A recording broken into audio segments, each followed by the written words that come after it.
네, 뉴스 채굴꾼 김면옥 작가와 함께하겠습니다. 어서 오세요. 네, 안녕하세요. 오늘 어떤 내용을 채굴해 오셨습니까? 네, 어제 오전 내란 특검팀이 황교안 전 국무총리를 자택에서 체포했고 오후 늦게는 구속영장을 청구했다는 소식이 전해졌죠. 네.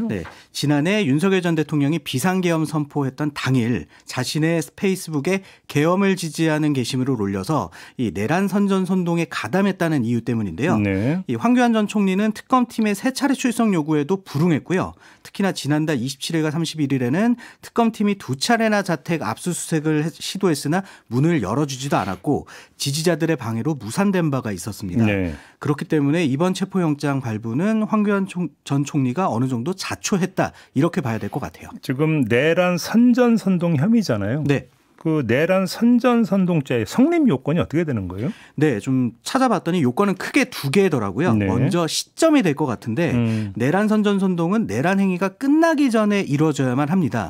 그렇다면 결국 내란 종결 시점을 언제로 봐야 되느냐가 쟁점일 것 같은데 네. 이 황영민 변호사의 의견을 오디오로 잠깐 듣고 오시죠.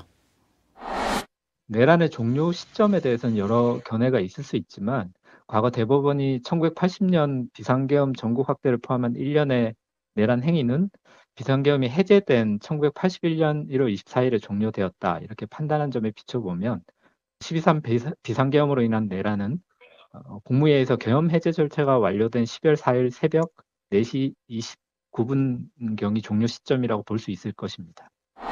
예. 네, 반면에 범위가 조금 더 넓어질 수 있다 이런 분석을 내놓는 분도 있더라고요. 네. 이 경실련 시민입법위원장을 맡고 있는 정지웅 변호사는 이 계엄이 해제된 이후에도 군인들이 우원식 국회의장 공간을 돌아다니는 영상이 공개된 점을 언급하면서 이 특검 수사 결과에 따라 달라질 것이라는 이야기를 하던데 실제로 지난해 12월 24일 김민기 국회 사무총장이 의장 공간 CCTV 영상을 공개하면서 이 계엄군이 비상계엄 해제된 새벽 4시 30분에서 15분이 지난 4시 45분까지 공간 주변에 배회했다. 이렇게 밝힌 바가 있거든요. 그러니까 이제 해제 그 선언이라는 형식적 절차가 중요한 게 아니라 실질적 행위가 모두 종료된 시점이 언제냐. 이게 중요하다. 이 얘기네요. 이거는. 그렇습니다. 예. 네. 하지만 이 어떤 경우에도 황교안 전 총리는 이 혐의를 피해갈 수 없을 것 같습니다. 왜요? 네, 황교안 전 총리가 내란 선전선동성 글을 페이스북에 올린 시점이 지난해 12월 3일 밤이거든요.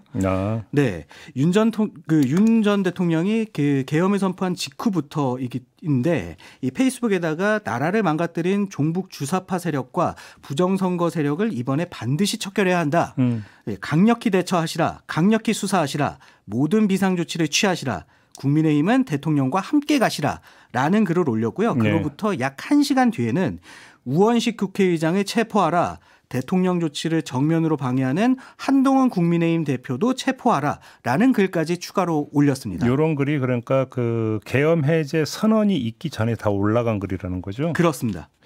또 하나의 요건은 뭐예요? 네, 바로 이 게시글의 내용이 될 것 같은데요. 법적으로 내란 선동은 다수인에게 내란 행위를 결의, 실행하도록 충동하고 격려하는 일체 행위를 말하는 건데 이 과거 대법원은 표현의 자유를 고려해서 이 선동의 내용이 내란에 이를 수 있을 정도의 폭력적인 행위를 선동하는 것이고 내란 결의의 유발이나 증대의 위험성이 인정돼야 한다고 판단한 바가 있거든요. 그럼 그러니까 폭력적인 행위를 구체적으로 언급을 해야 된다. 이 얘기가 되는 거네요. 예. 네, 이런 판례에 기초한 법률가들의 해석을 이어서 듣고 오시죠. 국회의장과 여당 대표를 체포하라는 표현은 계엄 직후 군의 불법 체포 행위를 직접 독려한 것으로 해석될 여지가 있어 내란 선전 선동 구성 요건 중 충동 격려 행위에 가장 근접한 표현으로 보입니다.